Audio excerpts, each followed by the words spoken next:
The Nesara project began in the 1950s and was ultimately carried out by a group of men called the White Knights. White Knights consisted of military and civilians. For many decades, the Federal Reserve and the central banking system took away family farms by using fraudulent foreclosures with the help of the IRS.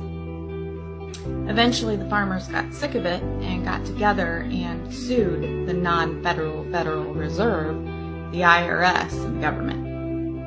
After those farmers and many others won lawsuits in court against the central banks and the non-federal Federal Reserves proving fraudulent foreclosures, a new act was written called the National Economic Securities and Restoration Act and was then passed by Congress in 2000.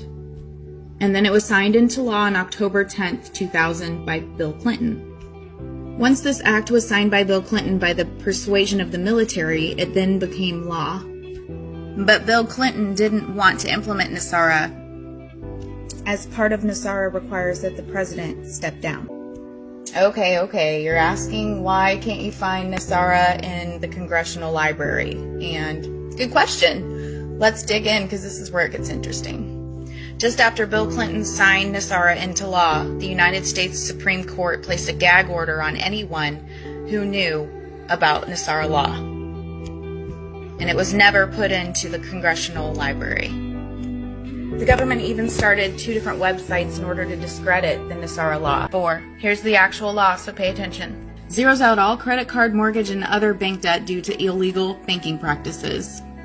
Abolishes the income tax because income tax is illegal. Because let's talk about the IRS. The IRS is simply a collection company for the 13 families who own the non-federal Federal Reserve. Holy shit! And if you don't believe me, can you tell me why Chase Bank signs the return receipt requested when you send your fucking payment into the IRS? What? And not to mention, do the math on how much we are sending the IRS every year. Yet we're still in debt. Yet our roads are still shit. Our teachers get paid shit. Where's all this fucking money going? Yeah, it goes to the 13 families. It doesn't go to the U.S. But I digress. Also, it would create a flat tax on non-essential items when you buy them. No more income tax. No more IRS. In fact, we would actually be paying the Treasury of the United States. Increases benefits to seniors. It restores the constitutional law to all courts and legal matters. Reinstates the original title of nobility amendment.